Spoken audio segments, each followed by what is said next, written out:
మంచిర్యాలలో యువత గంజాయికి అలవాటు పడడానికి ప్రధాన కారకుడు ఎమ్మెల్యే ప్రేమ్సాగర్ రావు అని మాజీ ఎమ్మెల్యే దివాకర్ రావు ఆరోపించారు. మంచిర్యాల జిల్లా కేంద్రంలోని ఆయన నివాసం వద్ద ఏర్పాటు చేసిన మీడియా సమావేశంలో ఎమ్మెల్యే ప్రేమ్సాగర్ రావుపై ఘాటు వ్యాఖ్యలు చేశారు. ఎమ్మెల్యే ప్రేమ్సాగర్ రావు జీవితమంతా గుండాయిజం, రౌడీయిజంతో నిండిపోయిందని అన్నారు. సెటిల్మెంట్, భూ కబ్జాలు, బెదిరింపులు, అక్రమ కేసులు చేస్తూ ప్రజలను భయభ్రాంతులకు గురి చేస్తున్నారని ఆయన మండిపడ్డారు. యువతకు గంజాయిని అలవాటు చేస్తూ హైదరాబాదులో కాప్రా, భూ బాధితులకు బెదిరింపులకు పాల్పడుతున్నారని ఆరోపించారు. మంచిర్యాలలో తన అనుచరులు చేస్తున్న ఆగడాలను విలేకరులు బయటకు తీస్తే వారిపై దాడులకు పూనుకుంటున్నారని అన్నారు. ఎల్లంపల్లి ప్రాజెక్టు తెలంగాణ గుండెకాయ లాంటిదని తెలిపారు. మంచిర్యాల అంతర్గాం బ్రిడ్జి నిర్మాణంపై ప్రజలకు స్పష్టత ఇవ్వాలని ఆయన డిమాండ్ చేశారు. మంచిర్యాలలో భూదాన్ భూములను రక్షణ లేకుండా పోయిందని అన్నారు. తాను చేసిన అభివృద్ధిని చెప్పకుండా మాపై అసత్యపు ఆరోపణలు చేస్తూ తన పబ్బం గడుపుకుంటున్నారని ఆవేదన వ్యక్తం చేశారు. తమపై ఎన్ని అక్రమ కేసులు పెట్టినా భయపడే ప్రసక్తి లేదని తేల్చి చెప్పారు. తనపై ఉన్న 302 సర్వే నెంబర్లోని 52 ఎకరాల భూమిని ప్రభుత్వానికి అప్పగించాలని డిమాండ్ చేశారు. తనపై అక్రమ కేసులు పెట్టి పెద్ద భూ కుంభకోణానికి పాల్పడడానికి ఎమ్మెల్యే ప్రేమ్సాగర్ రావు ప్రయత్నాలు చేస్తున్నాడని ఆరోపించారు. ఇప్పటికైనా ఎమ్మెల్యే ప్రేమ్సాగర్ రావు ప్రజా సంక్షేమం వైపు పాటుపడాలి తప్ప రాజకీయ కక్ష సాధింపులు మానుకోవాలని హితవు పలికారు. ఈ కార్యక్రమంలో బీఆర్ఎస్ పార్టీకి చెందిన నాయకులు, కార్యకర్తలు పాల్గొన్నారు.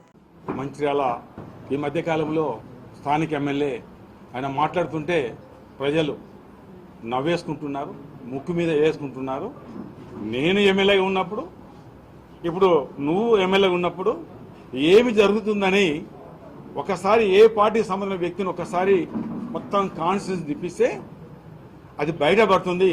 అది గమనించాలని నేను చెప్పడం జరుగుతుంది. ఎల్లంపల్లి ప్రాజెక్ట్ అనేది తెలంగాణ సగం జిల్లాలకు ఒక ప్రాధాన్యత, తెలంగాణకు గుండెకాయ లాంటిది. అది నేను ఇవ్వడం జరిగింది అనేది చెప్పడం జరుగుతుంది. కొత్త ప్రాజెక్టు తెస్తే డెఫినెట్గా మేము స్వాగతిస్తాం. మేము ఎప్పుడు కూడా దానికి వ్యతిరేకం లేదు.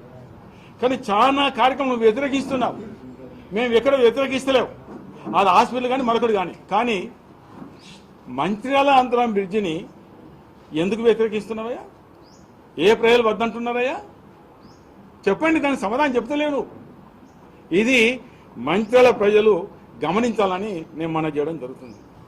ఈ ప్రభుత్వం వచ్చిన తర్వాత గంజాయి యువత చెడిపోవడానికి స్థానిక ఎమ్మెల్యే ప్రధానమైన కారకుడు. దానిలో ఏమాత్రం అనుమానం లేదు. ఏమాత్రం ప్రజలని తెలుసుకో. దివాకర కారణమా, ప్రేమ్సాగర్ కారణం అనేది ప్రజలు చెప్తారు. నాకు నేను మంచి చెప్పుకుంటా కాదు. ఎన్ని కొట్లాట్లు, దాడులు, అందులో వినాయక చవితి నాటి దాడి ఉంటుంది, బతుకమ్మ సద్రోజు దాడి ఉంటుంది, దసరా నాడు దాడి ఉంటుంది, ఇక్కడ మహావింద్ కాడ దాడి ఉంటుంది, అంతకుముందు ఐబీ చౌరస్తా దాడి ఉంటుంది, ఇంకెక్కడో అమలవాడకు దాడి ఉంటుంది. ఈ దాడులన్నీ ఎవరి ఆధ్వర్యంలో జరుగుతున్నాయండి? నువ్వు పెంచి పోషిస్తున్న నాయకత్వం కిందనే ఈ దాడులు. ఒక దాడులే కాదు. ఇలా నేను డిమాండ్ చేస్తున్నా, మంచిర్యాల సెటిల్మెంట్ వాళ్ళు చేస్తున్నారు. న్యాయ విచారణ జరిపిద్దామా? ఆ సెటిల్మెంట్ వచ్చే డబ్బులు నువ్వు తీసుకుంటున్నావా, తీసుకుంటలేవా? చెప్పు. ఇవాళ అడుగుతున్నా. ఇవాళ ఎమ్మెల్యే గారిని అడుగుతున్నా. నేను ఇవాళ దాని మీద ఎందుకు మాట్లాడతలేవు? ఇవాళ అంటే భయప్రదం చేసి తక్కువ భూమి తీసుకొని ఆ డబ్బులు నువ్వు తీసుకుంటున్నావు. ఇది జగమెరిన సత్యం. నేను అనడం కాదు. ఇలా ఎక్కడన్నా కూడా ఇదే మాట చెప్తారు. ఎవరు నీ అనుమానాలు కాదా? ఆ గంజాయి దాటే వాళ్ళు కాదా? దాని మీద పోలీసు చెప్పి ఎందుకు విచారిస్తలేవు? వాళ్ళ మీద ఎందుకు నువ్వు కేసు పెట్టిస్తలేవు? ఇలా నేను డిమాండ్ చేస్తున్నా. సెటిల్మెంట్ మీద నేను అనౌన్స్ చేస్తున్నా. ఎవరు సెటిల్మెంట్ చేసినా వాళ్ళ మీద కఠినంగా శిక్షించాలని నేను చెప్తున్నా. కమాన్, అనౌన్స్ చేయి. నేను అనౌన్స్ చేస్తున్నా. ఇలా మంచిర్యాల రాజకీయ పార్టీలు అనౌన్స్ చేస్తారు. ఎవరు సెటిల్మెంట్ చేసినా కఠినంగా శిక్షించాలని ఇలా మంచిర్యాల ప్రజల తరఫున, మంచిర్యాల కాన్స్టిట్యూన్సీ తరఫున, జిల్లా తరఫున డిమాండ్ చేస్తున్నాను. నువ్వు ఆ మాట నీకు డబ్బులు వస్తున్నాయని. ఇలా గంజాయికి నువ్వు అసలు ప్రధాన కారకుడు. ఇలా దాన్నేదో వేరే నెట్టడానికి ప్రయత్నం చేస్తున్నావు. ఇలా గంజాయి విషయంలో హైదరాబాద్లో కాప్రా విషయంలో వాళ్ళు ఏం చెప్తున్నారయ్యా? ఆయన స్వతహాగా ఏమంటాడు? ఒక ఎమ్మెల్యే ప్రజల నుంచి గెలిచిన వ్యక్తి ఉరికించుకుంటూ కొడతాడంటే ఇవన్నీ రికార్డులు ఉన్నాయి. డెఫినెట్గా పోలీస్ అధికారులు కానీ వాళ్ళ పార్టీ నాయకత్వం డెఫినెట్గా మేము పంపిస్తాం అంటే నువ్వు ఆ రకంగా అనుకుంటూ మమ్మల గుండాయుధం పెరిగింది, అది పెరిగింది, ఇది పెరిగింది అంటాను. ఇవాళ మంచిల ఇన్ని దాడులు కారణం ఇక్కడ సెటిల్మెంటే తగ్గితే ఈ గంజాయి తగ్గుతుంది, ఈ డబ్బు రాదు, తర్వాత యువత ఖరాబ్ గారు అనేది ప్రధానమైన కారణం. నువ్వు అది ఎంచుకున్నావు, సెటిల్మెంట్ ఎంచుకున్నావు కాబట్టే ఈ రకంగా చేస్తున్న సందర్భాన్ని చెప్తున్నా. మంచిలా కాపాడడానికి దివాకర్ 100% నేను నమ్ముకున్న దేవుళ్ళ సాక్షిగా నేను మంచి కోసం ఉన్నా తప్ప నేను చెడు కోసం ఈ నియోజకవర్గంలో లేను. నేను కానీ మనం శాంతియుతంగా ఉండాలని నా భావన, నా కోరిక. రానున్న రోజుల్లో యువతకి పవర్ ప్లాంట్ లో ఉద్యోగాలు కల్పిస్తామని చెన్నూరు ఎమ్మెల్యే గడ్డం వివేక్ వెంకటస్వామి వెల్లడించారు. జైపూర్లో అంబేద్కర్ విగ్రహం ఏర్పాటుకి భూమి పూజ, 1,27,00,000 అభివృద్ధి పనులకు శంకుస్థాపన చేశారు. రానున్న రోజుల్లో నిరుద్యోగ యువతకు పవర్ ప్లాంట్ లో ఉద్యోగాలు కల్పిస్తామని చెన్నూరు ఎమ్మెల్యే గడ్డం వివేక్ వెంకటస్వామి అన్నారు. ఆదివారం మండల కేంద్రంలో అంబేద్కర్, కాకా వెంకటస్వామి విగ్రహాల ఏర్పాటు కోసం భూమి పూజ నిర్వహించారు. ఈ సందర్భంగా ఆయన మాట్లాడుతూ చెన్నూరు నియోజకవర్గం అభివృద్ధి కోసం ప్రత్యేక శ్రద్ధ తీసుకుని వేలాది కోట్ల నిధులతో అభివృద్ధి పనులను చేపడుతున్నట్లు తెలిపారు. ప్రజల సమస్యల పరిష్కారం కోసం డ్రైనేజ్ నిర్మాణాలు, సీసీ రోడ్ల నిర్మాణాలు, మంచినీటి సౌకర్యాల కోసం నిధులు మంజూరు చేసినట్లు తెలిపారు. పెగడపల్లిలో మాట్లాడుతూ రానున్న రోజుల్లో పవర్ ప్లాంట్ లో భూ నిర్వాసిత గ్రామాల నిరుద్యోగులకు ఉద్యోగాలు కల్పిస్తామని, చెన్నూరులో స్కిల్ డెవలప్మెంట్ సెంటర్ ని ఏర్పాటు చేసి యువతకి నైపుణ్యాలు పెంచే విధంగా తయారు చేసి ఉద్యోగాలు కల్పిస్తామన్నారు. జైపూర్, ఎలకంటి, పెగడపల్లి, గంగిపల్లి, షెట్టుపల్లి, కుందారం గ్రామాల్లో సీసీ రోడ్, డ్రైనేజ్ నిర్మాణాలకు శంకుస్థాపన చేశారు. రైతులకు ఇచ్చిన హామీలను అమలు చేయడంలో విఫలమైన కాంగ్రెస్ ప్రభుత్వం రద్దు చేసుకుని మళ్లీ ఎన్నికల్లో పోటీ చేసి ప్రజల తీర్పు పొందాలని మాజీ ఎమ్మెల్యే నడిపెల్లి దివాకర్ రావు అన్నారు. ఆదివారం రైతు బంధు పథకం అమలు జాప్యంపై బీఆర్ఎస్ రాష్ట్ర కమిటీ పిలుపు మేరకు ఐబీ చౌరస్తాలో రాస్తా రోకో నిర్వహించారు. ఈ సందర్భంగా దివాకర్ రావు మాట్లాడుతూ కాంగ్రెస్ ఎన్నికల సందర్భంగా ఇచ్చిన 6 పథకాల హామీ ఏమైందని ప్రశ్నించారు. రైతు బంధు పథకం ఇంకా అమలు చేయకుండా రైతులను గోసపెడుతుందని విమర్శించారు. రైతుల సంక్షేమం కోసం కేసీఆర్ ప్రభుత్వం ఎంతో కృషి చేసిందని గుర్తు చేశారు. కాళేశ్వరం, మేడిగడ్డ, సుందిళ్ల ప్రాజెక్టులతో 10 జిల్లాలకు తాగునీరు, సాగునీరు అందుతోందని తెలిపారు. కాంగ్రెస్ ప్రభుత్వం మాత్రం మూసీ నది ప్రక్షాళన పేరుతో వేల కోట్లు కొల్లగొట్టేందుకు కుట్ర పన్నిందని ఆరోపించారు. ప్రజలకు ఏమి చేయలేని ప్రభుత్వం అధికారం నుంచి తప్పుకొని మరోసారి ఎన్నికలకు తలపడాలని అన్నారు. ఈ కార్యక్రమంలో నడిపెల్లి విజిత్రావు ఇతరులు పాల్గొన్నారు.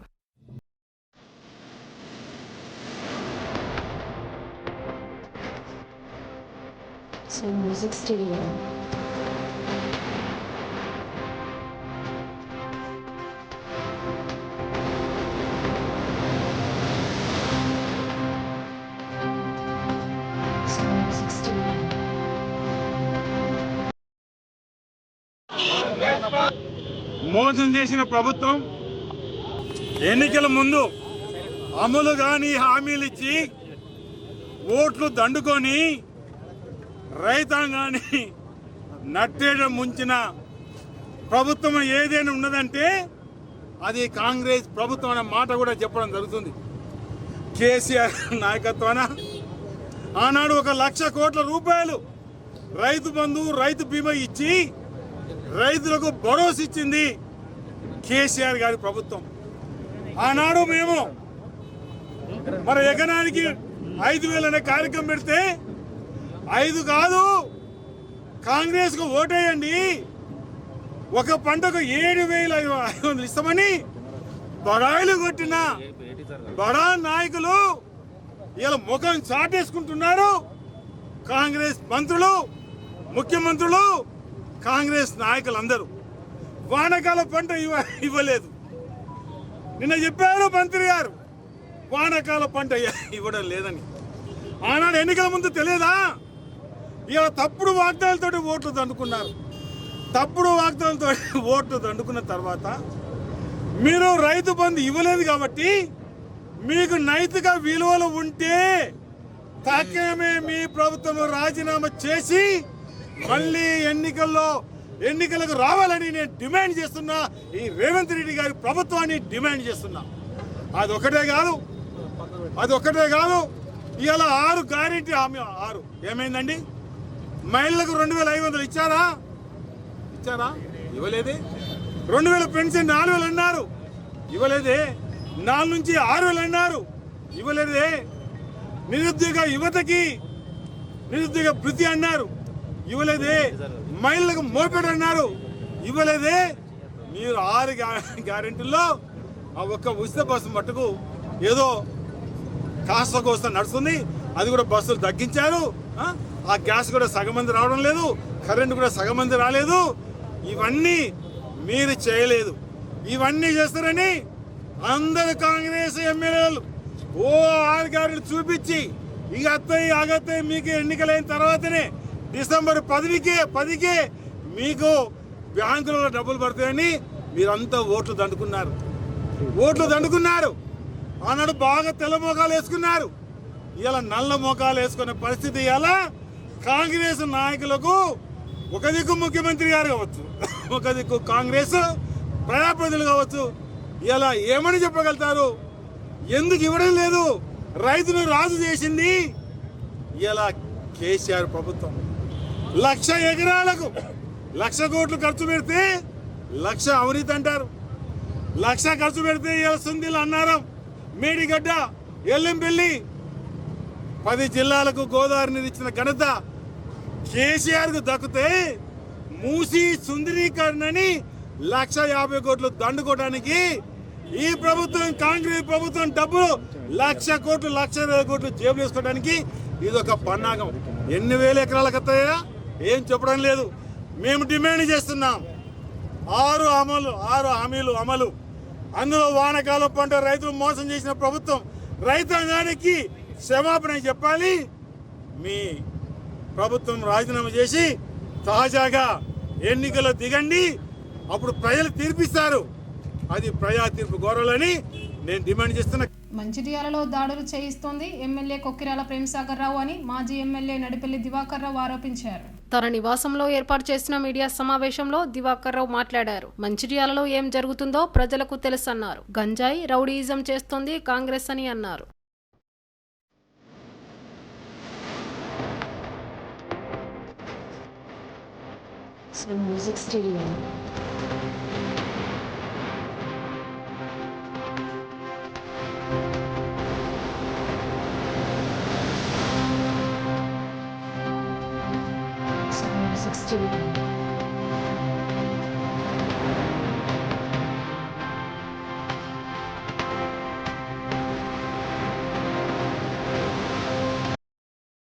ఈ ప్రభుత్వం వచ్చిన తర్వాత గంజాయి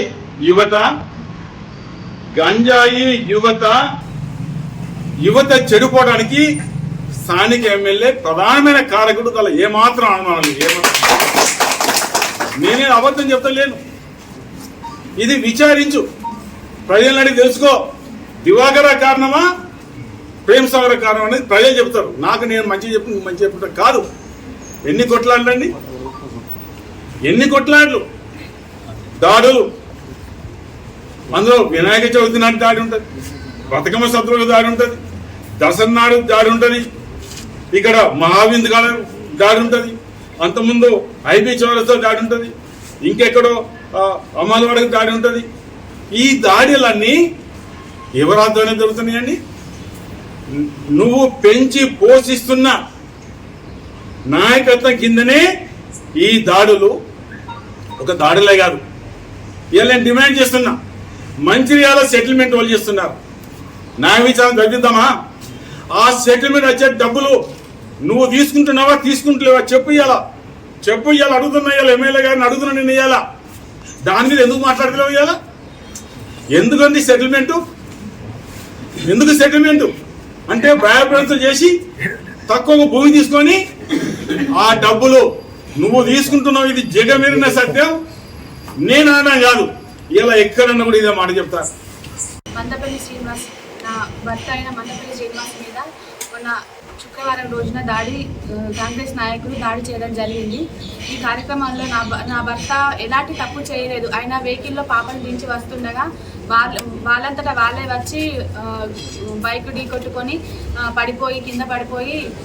కింద పడిపోయిన తర్వాత వాళ్ళని దిగి పరామర్శించి ఆసుపత్రి సందర్భంలో కింద పడిన వ్యక్తి కూడా లేచి మా ఆయనను కొడతాడు. ఆ కింద పడిన వ్యక్తి కూడా లేచి ఈయనను కొట్టడం జరిగింది. అది ఎక్కడి న్యాయమో నాకైతే ఈ ప్రజాపాలన అంటారు, కానీ నాకైతే ఇది ఎక్కడి ప్రజాపాలన, ఇది ఇంత అన్యాయం కూడా ఉంటుందా? అనవసరంగా తప్పుడు కేసులు పెట్టి నా భర్తను అరెస్ట్ చేయించి జైలుకు పంపించడం జరిగింది. అతనికి దెబ్బ తగిలిందేమో ముక్కు మీద, కాకపోతే ఆయన కట్టుకున్నదేమో తల మీద. చూడండి, సాయంత్రం రోజు అది కూడా సాయంత్రం గొడవ జరిగిందేమో 10 గంటలకు, అయితే సాయంత్రం ఇట్లా హాస్పిటల్కి వచ్చి ఇట్లా కట్టుకొని హాస్పిటల్ నుంచి వచ్చిండ్రు. మళ్ళీ నేను ఆ రోజు మా భర్తకు కూడా ఇట్లా గొడవ జరుగుతుందని నాకు ఇంటికి వచ్చి నర్సికపూర పైన ఒకతను చెప్పిండు. అయితే ఆ కొట్టిన వ్యక్తి చెయ్యి ఇరిగిందని మొన్న పోలీస్ స్టేషన్కి వచ్చి చెయ్యికి పట్టి కట్టుకున్నాడు. అతను కూడా చెయ్యికి పట్టుకొట్టుకొని ఉన్న వ్యక్తి బైక్ ఎట్లా నడుపుతాడండి? మరి బైక్ కూడా నడిపిండు ఆయన, నేను చూసిన. మంచిర్యాల పురపాలక సంఘం పరిధిలోని 3వ వార్డు తిలక్ నగర్లో లయన్స్ క్లబ్ ఆఫ్ ఇంటర్నేషనల్ ఆధ్వర్యంలో ఉచిత కంటి పరీక్షల శిబిరం జరిగింది. ఆదివారం కరీంనగర్కు చెందిన రేకుర్తి కంటి ఆసుపత్రి సహకారంతో నిర్వహించిన శిబిరంలో సుమారు 100 మంది కంటి పరీక్షలు చేసుకున్నారు. ఈ సందర్భంగా వైద్యుడు అభిషేక్ మాట్లాడుతూ 90 మందికి పరీక్షలు చేయగా అందులో 30 మందికి కంటి ఆపరేషన్ చేసుకోవాల్సి ఉందన్నారు. వార్డు కౌన్సిలర్ అబ్దుల్ మజీద్ మాట్లాడుతూ వైద్య శిబిరం నిర్వహించిన లయన్స్ క్లబ్ రేకుర్తి ఆసుపత్రి యాజమాన్యంకు కృతజ్ఞతలు తెలిపారు. 4 నెలలకు ఒకసారి వైద్య శిబిరం ఏర్పాటు చేయాలని కోరారు.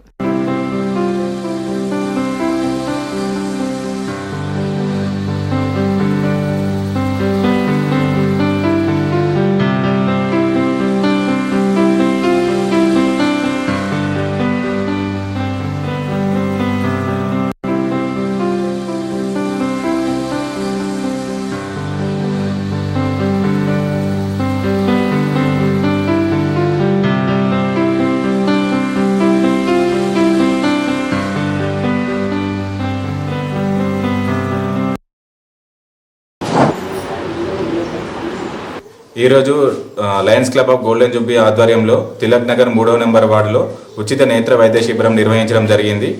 ఇక్కడ ఇప్పటి వరకు ఒక 60 మంది టెస్ట్ చేయడం జరిగింది. దానిలో ఒక 30 మందికి క్యాటరాక్ట్ సర్జరీ అడ్వైస్ చేశాము.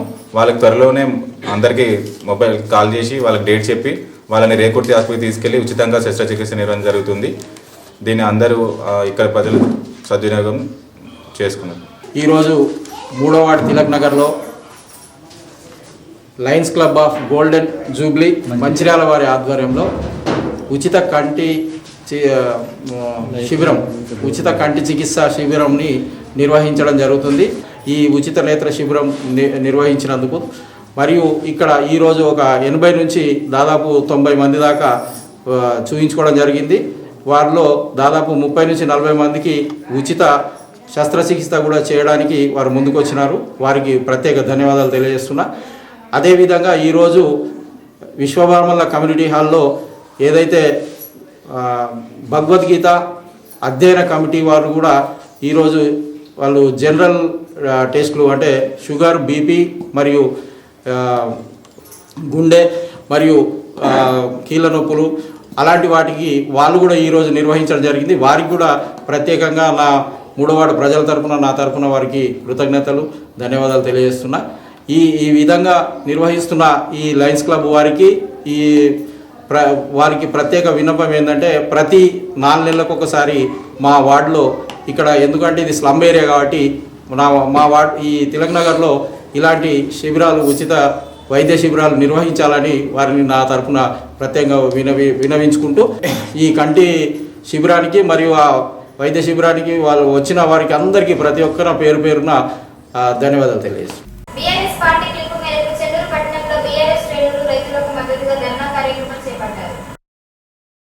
బీఆర్ఎస్ పార్టీ పిలుపు మేరకు చెన్నూరు పట్టణంలో బీఆర్ఎస్ శ్రేణులు రైతులకు మద్దతుగా ధర్నా కార్యక్రమం చేపట్టారు. రైతు బంధు పథకం ఎత్తివేసే కుట్రలో భాగంగా ఈ వానాకాలం సీజన్ నుండే రైతు భరోసాకు కాంగ్రెస్ ఎగనామం పెడుతుందని బీఆర్ఎస్ నాయకులు ఆరోపిస్తూ ధర్నాకు పూనుకున్నారు. బీఆర్ఎస్ నాయకుల ధర్నాను పోలీసులు అడ్డుకొని పోలీస్ స్టేషన్కు తరలించారు. ఈ సందర్భంగా బీఆర్ఎస్ నాయకులు మాట్లాడుతూ కార్యకర్తలను అరెస్టులు చేయడం ప్రభుత్వం యొక్క చేతగానితనానికి నిదర్శనమని మండిపడ్డారు. నెలలుగా రైతు భరోసాపై ఆశలు పెట్టుకున్న రైతాంగానికి రాష్ట్ర కాంగ్రెస్ సర్కార్ మొండి చేయి చూపించిందని ఎద్దేవా చేశారు. ఆరుగాలం కష్టపడుతున్న రైతన్నకు నేటికి రైతు భరోసా ఇవ్వకపోవడం అత్యంత దుర్మార్గమని అన్నారు. రైతు భరోసా విధి విధానాలతో కాంగ్రెస్ సర్కార్ రైతు బంధు పథకాన్ని శాశ్వతంగా ఎత్తివేసే కుట్రలు చేస్తుందని విమర్శించారు. వెంటనే రైతుల ఖాతాల్లో రైతు భరోసా విధులను జమ చేయాలని డిమాండ్ చేశారు.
అధికారంలోకి వచ్చిన మరి రావడానికి ముందు ఏదైతే ఈ కాంగ్రెస్ ప్రభుత్వం మరి రేవంత్ రెడ్డి నేతృత్వంలో ఉన్నటువంటి ఈ కాంగ్రెస్ ప్రభుత్వం తెలంగాణ రైతుల పట్ల మరి గతంలో వారు ప్రతిపక్ష పార్టీలో ఉన్నప్పుడు రేవంత్ రెడ్డి గారు మరి కేసీఆర్ గారి నుంచి కానీ టీఆర్ఎస్ ప్రభుత్వం నుంచి కానీ మరి వారు మాట్లాడిన మాటలు ఏంటంటే మేమైనా దివానగలమా, మాకైనా ధమాకు లేదా, రైతులకు మేము రైతు బంధు ఇవ్వమా, 3 పంటలకు ఇవ్వాలి అని చెప్పేసి అని మాట్లాడిన రేవంత్ రెడ్డి గారు ఇవాళ ప్రభుత్వం వచ్చి సంవత్సరం అవుతుంది. 3 పంటలు ఇప్పటికి పండినాయి తెలంగాణ రాష్ట్రం లోపల. మరి వాళ్ళ 3 పంటలకు మరి రైతులకు ఏదైతే గతంలో కేసీఆర్ గారు 5,000 రూపాయలు సంవత్సరానికి పెట్టుబడి సహాయం కింద రైతులకు 10,000 రూపాయలు ఏడాదికి ఇస్తే అవి సరిపోతలేవు అని చెప్పేసి అని 15,000 ఇస్తాం మేము ప్రభుత్వంలోకి వస్తే అని రేవంత్ రెడ్డి కాంగ్రెస్ ప్రభుత్వం మరి హామీ ఇచ్చి ఇప్పటికి రైతులను నట్టేయడం ఉంచింది. అదేవిధంగా రైతు చనిపోతే గతంలో కేసీఆర్ గారి ప్రభుత్వం, బీఆర్ఎస్ ప్రభుత్వం మరి రైతు బీమా కింద మరి రైతు చనిపోయినటువంటి కుటుంబంలో మరి పెద్ద దిక్కు కోల్పోయిందని చెప్పేసి అని మరి ఒక దూరదృష్టితో మరి ఒక విజన్ నాయకుడుగా ఒక రైతు పక్షపాతిగా కేసీఆర్ గారు మరి రైతులను ఆదుకోవాలి, వారి కుటుంబాన్ని రోడ్డు మీద పడకుండా మరి రైతుకు బీమా కింద ఇన్సూరెన్స్ కింద 5 లక్షలు ఇచ్చిన ఘనత కేసీఆర్ ప్రభుత్వం టీఆర్ఎస్ ప్రభుత్వం. ఇవాళ అది కూడా ఇవాళ రైతులకు చెందుతలేదు, అది కూడా బంద్ అయిపోయింది. ఇవాళ రేవంత్ రెడ్డి గారు మరి ఏదైతే 3 పంటలకు ఇస్తా అని చెప్పేసి అన్నారు, పంటకు 7,500 ఇస్తానని చెప్పేసి అన్నాం. మరి వాళ్ళ సంవత్సరం పూర్తయితాను మీ ప్రభుత్వం వచ్చి మరి ఇప్పటి వరకు ఇవ్వకుండా మరి మీరు కాలయాపన చేస్తారు. ఇదే కాకుండా మీరు ఇచ్చినటువంటి హామీలన్నీ కూడా తుంగలు దొక్కి మరి వాళ్ళు చేస్తున్నారు. ఖచ్చితంగా రానున్న రోజుల లోపల ప్రజలందరూ కూడా ఇప్పుడు అగ్రవేశాలకు గురైలు. ఖచ్చితంగా కాంగ్రెస్ ప్రభుత్వం మీద వ్యతిరేక జ్వాలలు ఉన్నాయి, ప్రజలు తలుచుకుంటున్నారు. ఖచ్చితంగా రేవంత్ రెడ్డి సర్కార్ని దించడానికి ప్రభుత్వం ప్రజలందరూ సిద్ధంగా ఉన్నారనే విషయాన్ని తెలియజేసుకుంటూ బేషరతుగా రేవంత్ రెడ్డి గారు ఇవాళ రైతులకు అయితే రుణమాఫీ కానీ, అదేవిధంగా రైతు భరోసా కానీ, అదేవిధంగా ఈ రైతు బీమా కానీ ఇవాళ ఇవన్నీ ఇవ్వాలని చెప్పేసి అని, ఆడపిల్లలకు స్కూటీలు అన్నారు, మహిళలకు కళ్యాణ లక్ష్మి తులం బంగారం అన్నారు. ఇవన్నింటినీ తుంగలు దొక్కి ఇవాళ కేవలం ప్రజల్ని ఇబ్బంది పెట్టాలి, విధ్వంసాలు సృష్టించాలి. తెలంగాణ రాష్ట్రం లోపల కూలగొట్టుడు తప్ప మరి నిలబెట్టుడు, నిర్మాణించడం అనే విషయం లేకుండా రేవంత్ రెడ్డి గారు ముందు పోతాడు. ఖచ్చితంగా ప్రజలన్నీ గమనిస్తారు. రానున్న రోజుల లోపల కాంగ్రెస్ పార్టీకి తగిన బుద్ధి చెప్తారనే విషయాన్ని తెలియజేసుకుంటాం. జై తెలంగాణ. కాంగ్రెస్ పార్టీ ఈ ఓటుకు నోటు దొంగ ఈ రేవంత్ రెడ్డి అన్ని అబద్ధాలు చెప్పుకుంటూ ఈ రోజు అధికారంలోకి వచ్చిన తర్వాత ఏదైతే ఆ రోజు కేటీఆర్ అన్న చెప్పిన విధంగానే ఈ యొక్క దొంగల చేతికి తాళం ఇస్తే దోచుకుంటారు తప్ప ఈ తెలంగాణ ఏ ప్రజలకు న్యాయం చేయరని చెప్పిన మాట ఈ రోజు వాస్తవంగా నిరూపించడమైనది. ఏదైతే రైతు భరోసా కింద రైతులకు ఇవ్వాల్సిన రూపాయలు ఈ యొక్క వర్షాకాలం పంటకి ఇవ్వలేము అని నోరు తెరిచి చెప్పిండు ఆ రాష్ట్ర మంత్రి. నిజంగా చాలా సిగ్గుచేటి విషయం. ఈ రేవంత్ రెడ్డికి ఇంకా కూడా సిగ్గు రాకుండా ఈ ఓటుకున్నట్టు దొంగ ఇంకా రాష్ట్రాన్ని దోచుకోవాలన్న ఆలోచనతోనే తప్ప ఏ రైతుకి న్యాయం చేద్దామని ఆలోచన లేని వ్యక్తి. రైతు భరోసాకి 10,000 ఇస్తే 3 పంటలకి 15,000 ఇస్తా అని చెప్పి ఆ రోజు చెప్పి ఈ రోజు ఒక పంటకు కూడా ఇయ్యలేని చాతగాని దద్దమ్మ, నువ్వు ఎందుకు అనవసరమైన మాటలు మాట్లాడుతా ఉన్నావు? ఆ రోజు ఎన్నికల టైంలో అనేక హామీలు, అనేక అబద్ధాలు